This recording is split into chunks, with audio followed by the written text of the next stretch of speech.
تو ان کے بارے میں ہے کہ ان کا رب انہیں اجر دے گا، ان کا رب یہ دھوکہ دیتے ہیں مسلمانوں کو۔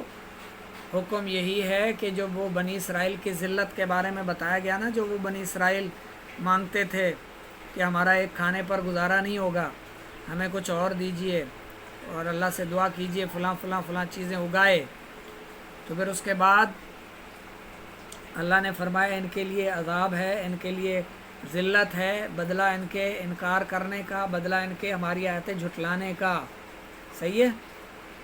تو اس کے بعد پھر اللہ نے فرمایا کہ کامیاب کون ہے؟ کامیاب تو وہ ہیں جو ان یہودیوں، نصرانیوں یعنی عیسائیوں اور ستارہ پرستوں سے جو ان میں سے یعنی جو یہودی ہوئے، عیسائی ہیں، ستارہ پرست ہیں، جو بھی ان میں سے ایمان لے آئے، جو بھی ایمان لے آئیں، ٹھیک ہے، من آمنا، جو ایمان لے آئے، کلمہ پڑھ لے رسول اللہ صلی اللہ علیہ وآلہ وسلم کا، حضور پاک علیہ الصلاۃ والسلام پر ایمان لے آئیں، آپ صلی اللہ علیہ وآلہ وسلم کو آخری نبی مانیں، اور آپ صلی اللہ علیہ وآلہ وسلم جو شریعت اللہ کی طرف سے لے کر آئے اس شریعت کے مطابق فیصلے کریں، اس شریعت کے مطابق عمل کریں، اس شریعت کے مطابق زندگی گزاریں، تو ان کے رب کے پاس ان کے لیے اجر ہے، ثواب ہے، اور انہیں نہ ابھی کوئی خوف ہوگا اور نہ آخرت میں ان پر کوئی غم طاری ہوگا، بالکل بھی نہیں۔ یہ کامیاب ہوں گے۔ تورات کے احکام قبول نہ کرنے کی وجہ سے بنی اسرائیل پر سختی اور ان کا طرز عمل آگے بیان ہو رہا ہے۔ وا منا اور اذ منا جب، اخذنا ہم نے لیا، اخذ یا خذو سے اخذنا ہم نے لیا، جمع متکلم کا صیغہ ہے، ہم نے لیا، میثاق پکا مضبوط وعدہ، عہد، کم تم سے تمہارا عہد، ورفعنا اور ہم نے بلند کیا، اور ہم نے رفع یرفع سے رفعنا ہم نے اٹھایا، ہم نے بلند کیا، فوقا اوپر، کم تمہارے اوپر، اور یاد کرو جب ہم نے تم سے عہد لیا اور تمہارے سروں پر طور پہاڑ کو معلق کر دیا۔ اچھا طور آگے ہے، فوقکم الطور، طور پہاڑ، طور سینا، خذو ما آتیناکم، خذو پکڑ لو، تھام لو، ما جو، آتیناکم، آتیناکم، آتا یاتی سے، عطا یاتی سے ہوگا، یہ عطا یاتی، آتینا ہم نے دیا، کم تمہیں، آتیناکم جو ہم نے تمہیں دیا، بقوتن مضبوطی سے۔ اچھا یہ قوت جو ہے نا، بقوتن، اس کا تعلق خضوع سے ہے، صحیح ہے، پکڑ لو، تھام لو قوت سے، مضبوطی سے، جو ہم نے تمہیں دیا۔ کیا دیا؟ تورات، جو تمہیں کتاب دی، شریعت دی، اس کو تھام لو، اس کو مضبوطی سے لے لو، پکڑ لو۔ وَاذْكُرُوا اور یاد کرو، ما جو۔ اچھا اس کی کچھ حاشیہ لکھا ہے، یہ بھی پڑھ لیتے ہیں۔ اس میں صورتاً عہد پورا کرنے پر مجبور کرنا پایا جا رہا ہے۔ اس حوالے سے یاد رہے کہ دین قبول کرنے پر جبر نہیں کیا جا سکتا، البتہ دین قبول کرنے کے بعد اس کے احکام پر عمل کرنے پر مجبور کیا جائے گا۔ اس کی مثال یوں سمجھیں کہ کسی کو اپنے ملک میں آنے پر حکومت مجبور نہیں کرتی کہ کوئی لازمی ہمارے ملک میں آئے، لیکن جب کوئی باشندہ اس ملک میں چلا جائے، جب اس ملک میں کوئی بندہ باہر کا کوئی دوسرا آ جائے، تو پھر حکومت اسے اپنے قانون کے مطابق عمل کرانے پر ضرور مجبور کرے گی، اور کر رہی ہے، کرتی ہے۔ آپ دبئی کے قوانین دیکھیں، امریکہ کے دیکھ لیں، سعودیہ کے دیکھ لیں، جو ان کے مملکت میں چلا گیا، جو ان کی ریاست میں پہنچ گیا، تو پھر وہ تھا تو باہر کا، جب ان کے اندر پہنچ گیا، ان کی جو ہے وہ کنٹری میں، ان کے ملک میں، تو پھر وہ کیا کرتے ہیں؟ اس کو اپنی مرضی کرنے دیتے ہیں؟ نہیں کرنے دیتے، اس کو اپنے جو قانون بنائے ہوئے ہیں اس کے مطابق رہنے پر مجبور کرتے ہیں، نہ کرے اس کے الٹ کرے تو اس کو سزا دیتے ہیں، قید کر دیتے ہیں۔ بالکل اسی طرح ہے کہ اسلام لانے کے لیے کسی کو جبر نہیں کیا جا سکتا، یعنی زبردستی جبرن کسی کو نہیں کہا جا سکتا لازمی تم کلمہ پڑھ لو، مسلمان ہو جاؤ، نہیں۔ لیکن جب وہ اسلام قبول کر لے گا، جب وہ اسلام کے اندر داخل ہو جائے گا، جب وہ مسلمان ہو جائے گا، تو پھر جو اسلام کے قانون ہیں جو شریعت کے قوانین ہیں، اسلامی اصول ہیں، اس کے مطابق اس کو زندگی گزارنے کی تاکید کی جائے گی، اس پر سختی بھی کی جائے گی کہ وہ لازمی ایسا ہی کرے جیسا اس کو شریعت کا حکم ملا ہے، جیسا اللہ نے قانون بنایا اس قانون کے مطابق اس پر جبراً بھی عمل کرایا جا سکتا ہے۔ جی ہاں، جیسے یہ ممالک اپنے ملک میں آنے والوں کو جبراً اپنے قانون پر عمل کرواتے ہیں، لازم اور ضروری بھی ہے، کروانا بھی چاہیے انہیں، منع نہیں ہے کہ جو آپ کے ملک میں آتا ہے آپ اس کو اپنے قوانین کے مطابق چلائیں، یہ ضروری ہے آپ کے لیے اور امن کے لیے، سکون کے لیے یہ ضروری ہے، آپ کریں۔ اسی طرح اسلام میں آنے والے مسلمانوں کو باعمل رہنے کے لیے اصرار کرنا، تاکید کرنا، ان پر سختی کرنا یہ بھی ضروری ہے، امن کے لیے، عمل کے لیے یہ بھی لازمی چیز ہے، تو اس کا بھی انکار نہ کیا کریں۔ یہ جو دیگر غیر مسلم ریاستیں ہیں نا، وہ کہتے ہیں جی مسلمان جو ہے وہ پردے پر سختی کیوں کرتے ہیں، پردے سے متعلق سختیاں کیوں کرتے ہیں، نماز کے بارے میں یا شریعت کے بارے میں زیادہ یعنی زور کیوں دیتے ہیں؟ اسی لیے دیتے ہیں، آج سمجھ میں آ گیا ہوگا آپ کو، یہ ضروری ہے۔ مثال دے دی میں نے، عرض کر دیا آپ کے ملک کی۔ اس میں ہے لعلکم، تاکہ تم تتقون، پرہیزگار بن جاؤ۔ وہ کتاب تھام لوگے نا تم، تورات، تو اس دور کے بنی اسرائیل کو کہا جا رہا ہے یاد کرو جب ہم نے تمہیں کتاب دی، تم سے عہد لیا، پھر تم پر کوہ طور کو بلند کیا اور تمہیں کہا کہ اس کتاب کو یعنی تورات کو تھام لو اچھی طرح مضبوطی کے ساتھ۔ کس لیے تھام لو؟ تاکہ تم پرہیزگار بن جاؤ، شریعت کے مطابق چلو۔ ثم تولیتم،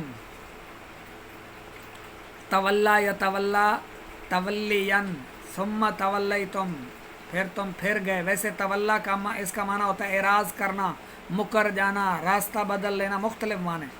تم پھر گئے، تم نے اعراض کیا، وعدہ توڑ دیا، مکر گئے۔ من سے بعد ذالکہ، اس کے بعد، فلولا، تو اگر نہ ہوتا، فضل اللہ، اللہ کا فضل، علیکم، تم پر، ورحمتہ، اور اس کی رحمت، لکنتم، لا ضرور، کنتم، تم ہو جاتے، من الخاسرین، خسارہ یعنی نقصان اٹھانے والوں میں سے۔ یقیناً اگر فضل تم پر نہ ہوتا تو تم نقصان اٹھانے والوں میں سے ہو جاتے۔ یہ جو لولا ہے یہ حروف غیر عاملہ کی ایک قسم ہے، اس میں سے ہے اللہ، لولا، لوما، غالباً اللہ، حلہ، اسی طرح کچھ ہے، مجھے یاد آ رہا، ان میں سے بھی ہے۔ اور یہ اور بھی جیسے وہ ایک مثال ہے، لولا علی لہلک عمر کے لیے ہلاکت نہیں ہے، کیونکہ علی موجود ہے، علی کے ہوتے ہوئے عمر کو کوئی ہلاکت نہیں پہنچتی۔ یہ وہ ہے لولا فضل اللہ، پر پس اگر تم پر اللہ کا فضل نہ ہوتا، اس کی رحمت نہ ہوتی۔ اچھا، یہ جو ہے ویسے لفظ یہ استعمال ہوتا ہے لولا، یہ حروف تحدید سے ہے، تا، ہا، ضاد، یا، ضاد، دو ضاد ہیں، تحدید میں سے ہے، اللہ، حلہ، لولا، لوما، ٹھیک ہے۔ اور دوسرا یہ حروف غیر عاملہ کی 13ویں قسم ہے، 13ویں قسم، 12ویں قسم ہے نا شرط والی، وہ اما اور لو یہ شرطیہ ہیں۔ ان کے بعد جو 13ویں قسم ہے، قسم نمبر 13، اس میں یہ ہے، یہ وضع کیا گیا ہے لولا دوسرے کی نفی کے لیے، بسبب وجود اول، یعنی پہلے کے موجود ہونے کے سبب یہ لولا کیوں بنایا گیا ہے؟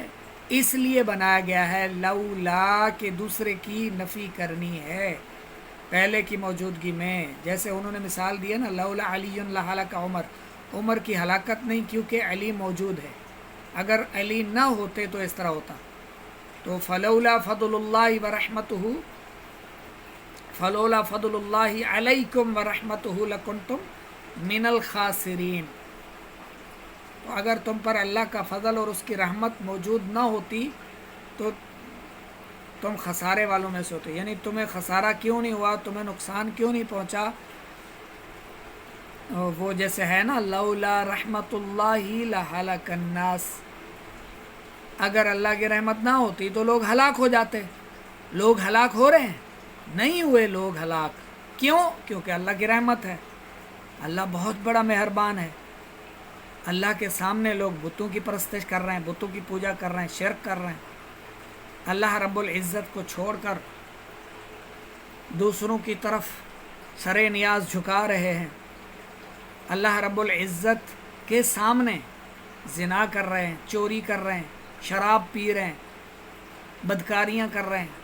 ہلاک ہو رہے ہیں؟ نہیں ہو رہے. اللہ کی رحمت ہے.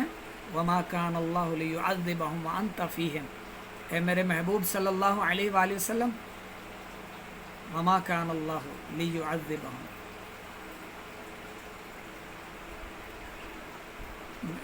اللہ نہیں چاہتا، اللہ پسند نہیں فرماتا کہ تمہیں عذاب دے، یعنی ان لوگوں کو آپ کی امت پر عذاب نازل کرے، یعنی اجتماعی طور پر ساری امت کو ہلاک کرے.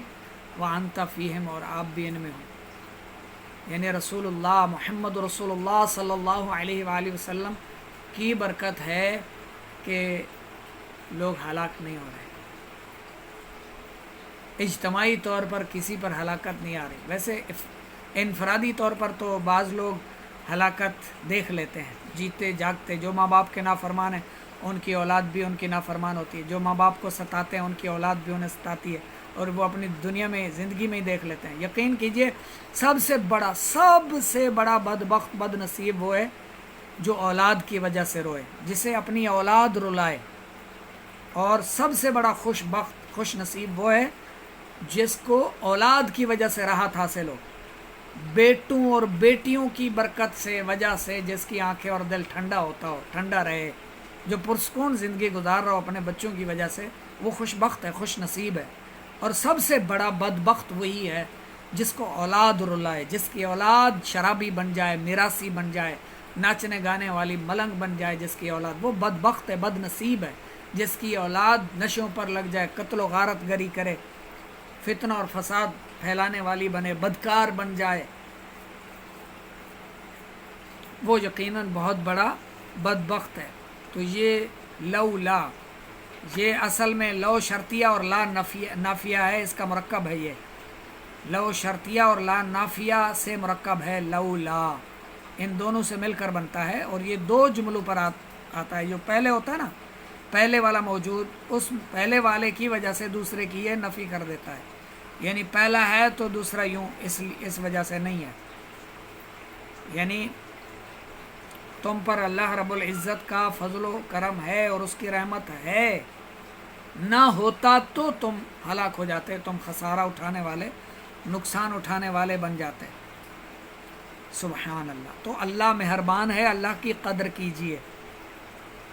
اگر آپ مسلمان ہیں تو آپ گناہ مت کیجئے، پرہیزگاری کیجئے. اگر کبھی بتقاضا بشریت بھول جاتے ہیں، آپ سے گناہ ہو جاتا ہے، کوئی گناہ بھی کر لیتے ہیں، تو شرمسار ہو جایا کریں، اللہ کی بارگاہ میں آ جایا کریں، اللہ کی بارگاہ میں جھک جایا کریں، اس کو منا لیا کریں، اس سے معافی مانگ لیا کریں، اس کو راضی کر لیا کریں، اس کو ناراض مت رکھیں.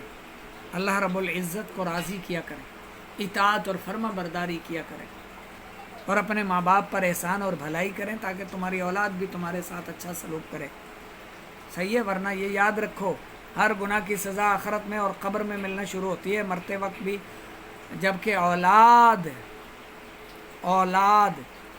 جو اولاد کے اپنے ماں باپ کو تنگ کرے، جو اولاد والدین کو ستائے، اس کو دنیا میں بھی سزا مل جاتی ہے. دنیا میں ہی وہ عذاب دیکھ لیتا ہے. دنیا میں ہی جو ماں باپ کو تنگ کرے، ستائے، رلائے، وہ دنیا میں ہی اس کی سزا بھگت لیتا ہے. آخرت میں تو بھگتے گا ہی بھگتے گا، دنیا میں بھی اس کی سزا وہ پالے گا. اور اگر تم یہودی ہو، نصرانی ہو، غیر مسلم ہو، تو اپنے پیدا کرنے والے کو ناراض مت کرو، اسے مان لو، تسلیم کر لو. اللہ ایک ہے، اس کا کوئی ثانی، اس کا کوئی شریک نہیں، اکیلا ہے، وحدہ لا شریک ہے. اور تمام انبیاء کرام علیہ الصلاۃ والسلام اس کے بھیجے ہوئے، مبعوث کیے ہوئے پیغمبر ہیں. ان پر ایمان لاؤ. اور آخری نبی محمد رسول اللہ صلی اللہ علیہ وآلہ وسلم کا پر ایمان لاؤ کہ وہ اللہ کا سچا نبی ہے، خاص بندہ اور آخری رسول ہے، آخری نبی ہے، اور اس کے بعد کوئی نبی نہیں، خاتم النبیین ہے۔ اور آپ صلی اللہ علیہ وآلہ وسلم پر ایمان لائے بغیر چارہ نہیں ہے۔ آپ صلی اللہ علیہ وآلہ وسلم پر ایمان لانا اور جو آپ شریعت لے کر آئے، کتاب لے کر آئے، قرآن مجید، فرقان حمید، جو پچھلی تمام کتابوں تورات، انجیل، زبور کی بھی تصدیق کرتا ہے، سابقہ انبیاء کرام علیہ الصلوۃ والسلام کے واقعات بیان کرتا ہے، یہ قرآن، اس پر ایمان لاؤ، اس کو مانو، اور شریعت، فقہ، جو اصول تمہیں دیے گئے اس کے مطابق زندگی گزارو۔ اللہ رب العزت عقل سلیم عطا فرمائے، کفر و شرک سے جتنے کفر و شرک میں مبتلا ہیں ان سب لوگوں کو ہدایت نصیب کرے، ایمان کی دولت عطا فرمائے، آمین، بجاہ النبی الامین صلی اللہ تعالی علیہ وآلہ وسلم۔